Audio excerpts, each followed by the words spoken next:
দেখবেন হুজুরদের বেতন কম। আমি আসিফ নিজে, আপনারা হয়তো বা অনেকে এটা অন্যদিকে নেবেন, বাট আমি এটা শো অফের জন্য বলছি না। আমার রংপুরের ভাইরা, সামনে মিডিয়া ডান বাম করলেই ট্রল শুরু হয়ে যাবে। সো আমি খুব বুঝে শুনে কথা বলছি, মেপে মেপে বলছি। আমার বেতন ছিল মাত্র ৩,০০০ টাকা। বলেন সবাই, কয় হাজার টাকা? ৩,০০০ টাকা। আমি বলছি না আমি খুব মুত্তাকি, বাট এতটুকু বলতে পারি যে আল্লাহর ভয় আমার অন্তরে একটু হলেও আছে। আমার বেতন ছিল ৩,০০০ টাকা। আমি বিশ্বাস করেন প্রিয় ভাইরা, আমি যে বাইকে তেল ভরবো এই টাকাও আমার কাছে ছিল না।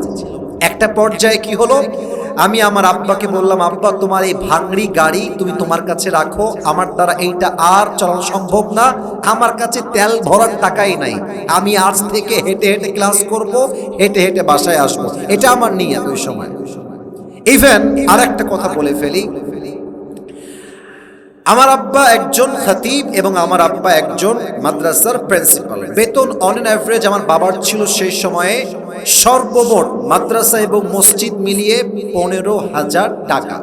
আমার বড় বোন আছে, আমার ছোট বোন আছে, আমি হলাম ভাই। এই হচ্ছে আমাদের ৩ সন্তানের এবং বাবা মায়ের এই ৫ জনের সংসার। একজন মানুষের ইনকাম হচ্ছে ১৫,০০০ টাকা, ফ্যামিলির মেম্বার হচ্ছে ৫ জন। ভাই আপনারাই কোন এই দেশে ১৫,০০০ টাকা দিয়ে ৫ জন মানুষের সংসার কি চলে? ছি ছি, এত আস্তে কথা বলে কারে ওয়াজ করি? ১৫,০০০ টাকা বেতনে কি সংসার চলে এই দেশে? বড্ড অভাব ছিল, সত্যি কথা, বড্ড অভাব ছিল। ইভেন এমনও সময় গেছে যে আমি যে ভালো জুব্বা পরে একটু ক্যামেরার সামনে ভিডিও করব, আমার কাছে ভালো কোনো জুব্বা ছিল না। আমার বন্ধু, তার নাম হচ্ছে আবু হুরায়রা, তার জুব্বা আমি ধার নিয়ে নিয়ে পড়তাম। বিশ্বাস করেন, আমার কাছে সাইকেল কিনে চলতে হবে, আমার পরিস্থিতি হচ্ছে এইরকম। বাট আল্লাহ তাআলা জাস্ট ২ বছর ব্যবধানে আমাকে এতটা উপরে উঠাই দিয়েছেন যে আমি ২ বছর পরে আমার অ্যাবিলিটি এত বেশি হয়ে গেছে যে আমি আমার টাকা দিয়ে অর্ধ কোটি টাকার গাড়িও কিনতে পেরেছি। এটা শখ না, ওয়াল্লাহি শখ নয়। মূল বিষয় হচ্ছে দুইটা। এক, যদি আপনি আল্লাহর উপরে ঈমান রেখে তাকওয়া অর্জন করতে পারেন। ২, আপনি যদি আব্বা আম্মার দোয়া নিয়ে চলতে পারেন। কসম খোদার, ওয়াল্লাহি বিল্লাহি তাল্লাহি, ৩ কসম করে বলছি, আপনার সফলতা রুখে দেওয়ার সাধ্য কারো কাছে নাই যুবক ভাইরা, ঠিক কিনা বলে? আল্লাহ বলছেন তুমি আমার তাকওয়া অর্জন করো, তোমার রিজিক আমি এমন জায়গার থেকে দিব। তুমি আমরা ব্যাখ্যায় ঢুকে যাই। আচ্ছা, রংপুরে আপনাদের সবচেয়ে বেশি ফেমাস ব্যবসা, যেই ব্যবসা খুবই মানুষ করে, ব্যবসাটা কিসের ব্যবসা ভাই? তামাক। আচ্ছা, বিড়ি খাওয়ার ব্যবসা। আচ্ছা, আবার দিনাজপুরে লিচুর ব্যবসা আছে, তাই না? দিনাজপুরের লিচু কিন্তু খুবই ফেমাস, খুবই ফেমাস। আচ্ছা, যখনই মানুষ কোনো ব্যবসা করে, মানুষ আগে লাভ নিয়ে ভাবে যে এই ব্যবসা করলে আমার লাভটা কেমন হবে। যখন মানুষ বুঝে যায় যে ব্যবসার লাভ অনেক বেশি, যত লাভ মানুষ ব্যবসা করতে তত বেশি আগ্রহী হয়ে যায়, ঠিক কিনা বলেন? আচ্ছা, মনে করেন যে আমি আপনাকে বললাম 2টা ব্যবসা। একটা হচ্ছে দোকানদারি করবেন, মাসে হচ্ছে আপনার 1 লাখ টাকা লাভ হবে, আনুমানিক একটা লাভ। আমি আপনাকে আর একটা ব্যবসা বললাম, যেই ব্যবসা হচ্ছে জমির ব্যবসা। জমি কিনবেন, সেল করবেন, প্লট কিনবেন, সেল করবেন, যার মাসিক বা বাৎসরিক আয় প্রায় 20 কোটির উপরে। আপনি দেখবেন যার মাথায় বুদ্ধি আছে সে দোকানের ব্যবসা বাদ দিয়ে প্লট বা জমির ব্যবসা শুরু করবে। কথা ঠিক আছে কিনা বলে? তার মানে মানুষ যখন লাভ জেনে যায়, মানুষ তখন আগ্রহী হয়ে যায় সে ব্যবসা করবে। আল্লাহ তাআলা বলেছেন যে তোমরা তাকওয়াকে অর্জন করো। তাকওয়া অর্জন করলে লাভ কি হবে এটা আমি আগে বলতে চাই, এরপরে বলবো তাকওয়া কাকে বলে, এই গুণটা আপনি অর্জন করবেন কেমনে।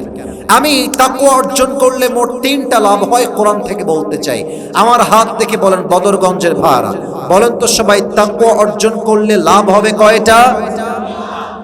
আওয়াজটা রংপুরের হয় নাই, সো সরি ফর দ্যাট। বলেন সবাই, তাকওয়া অর্জন করে লাভ হবে কয়টা? 1 নাম্বার লাভ, কোরআনুল কারীমে আল্লাহ তাআলা বলেছেন ওয়া মান ইয়াত্তাকিল্লাহা ইয়াজআল লাহু মাখরাজা। যেই বান্দা আমি আল্লাহকে ভয় করবে, আমার সেই বান্দা যখন কোনো বিপদগ্রস্ত হবে, বিপদে পড়বে, কষ্টে পড়বে, আঘাত পাবে, যত বড় বিপদ হোক, আমি আল্লাহর ওয়াদা, আমি আল্লাহ তাকে বিপদ থেকে উদ্ধার করব। এটা আমি আল্লাহ নিজের দায়িত্বে নিয়ে নিলাম। সুবহানাল্লাহ পড়েন আপনারা।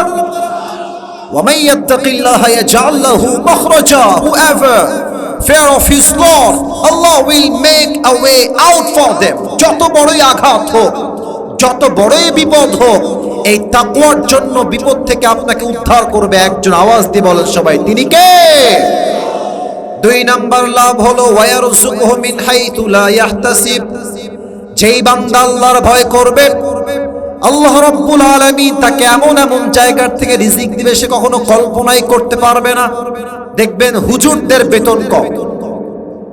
আমি আসিফ নিজে, আপনারা হয়তো অনেকে এটা অন্যদিকে নেবেন, বাট আমি এটা শো অফের জন্য বলছি না। আমার রংপুরের ভাইরা, সামনে মিডিয়া ডান বাম করলেই ট্রল শুরু হয়ে যাবে। সো আমি খুব বুঝে শুনে কথা বলছি, মেপে মেপে বলছি। আমার বেতন ছিল মাত্র ৩,০০০ টাকা। বলেন সবাই, কয় হাজার টাকা? ৩,০০০ টাকা। আমি বলছি না আমি খুব মুত্তাকি, বাট এতটুকু বলতে পারি যে আল্লাহর ভয় আমার অন্তরে একটু হলেও আছে। আমার বেতন ছিল ৩,০০০ টাকা। আমি বিশ্বাস করেন প্রিয় ভাইরা, আমি যে বাইকে তেল ভরবো এই টাকা আমার কাছে ছিল না। একটা পর্যায়ে কি হলো, আমি আমার আব্বাকে বললাম, আব্বা তোমার এই ভাঙড়ি গাড়ি তুমি তোমার কাছে রাখো, আমার দ্বারা এইটা আর চালানো সম্ভব না, আমার কাছে তেল ভরার টাকাই নাই। আমি আজ থেকে হেঁটে হেঁটে ক্লাস করব, হেঁটে হেঁটে বাসায় আসবো, এটা আমার নিয়ত ওই সময়। ইভেন আর একটা কথা বলে ফেলি, আমার আব্বা একজন খতিব এবং আমার আব্বা একজন মাদ্রাসার প্রিন্সিপাল। বেতন অন অ্যান অ্যাভারেজ আমার বাবার ছিল সেই সময়ে সর্বমোট মাদ্রাসা এবং মসজিদ মিলিয়ে 15,000 টাকা। আমার বড় বোন আছে, আমার ছোট বোন আছে, আমি হলাম ভাই। এই হচ্ছে আমাদের 3 সন্তানের এবং বাবা মায়ের এই 5 জনের সংসার। একজন মানুষের ইনকাম হচ্ছে 15,000 টাকা, ফ্যামিলির মেম্বার হচ্ছে 5 জন। ভাই আপনারাই কোন এই দেশে 15,000 টাকা দিয়ে 5 জন মানুষের সংসার কি চলে? ছি, এত আস্তে কথা বলে কারে ওয়াজ করি? 15,000 টাকা বেতনে কি সংসার চলে এই দেশে? বড্ড অভাব ছিল, সত্যি কথা, বড্ড অভাব ছিল। ইভেন এমনও সময় গেছে যে আমি যে ভালো জুব্বা পরে একটু ক্যামেরার সামনে ভিডিও করব, আমার কাছে ভালো কোনো জুব্বা ছিল না। আমার বন্ধু, তার নাম হচ্ছে আবু হুরায়রা, তার জুব্বা আমি ধার নিয়ে নিয়ে পড়তাম। বিশ্বাস করেন, আমার কাছে সাইকেল কিনে চলতে হবে, আমার পরিস্থিতি হচ্ছে এইরকম। বাট আল্লাহ তাআলা জাস্ট 2 বছর ব্যবধানে আমাকে এতটা উপরে উঠাই দিয়েছেন যে আমি 2 বছর পরে আমার অ্যাবিলিটি এত বেশি হয়ে গেছে যে আমি আমার টাকা দিয়ে অর্ধ কোটি টাকার গাড়িও কিনতে পেরেছি। এটা শখ না, ওয়াল্লাহি শখ নয়। মূল বিষয় হচ্ছে দুইটা। এক, যদি আপনি আল্লাহর উপরে ঈমান রেখে তাকওয়া অর্জন করতে পারেন। 2, আপনি যদি আব্বা আম্মার দোয়া নিয়ে চলতে পারেন। কসম খোদার, ওয়াল্লাহি বিল্লাহি তাল্লাহি, 3 কসম করে বলছি, আপনার সফলতা রুখে দেওয়ার সাধ্য কারো কাছে নাই যুবক ভাইরা, ঠিক কিনা বলে? আল্লাহ বলছেন তুমি আমার তাকওয়া অর্জন করো, তোমার রিজিক আমি এমন জায়গার থেকে দিব তুমি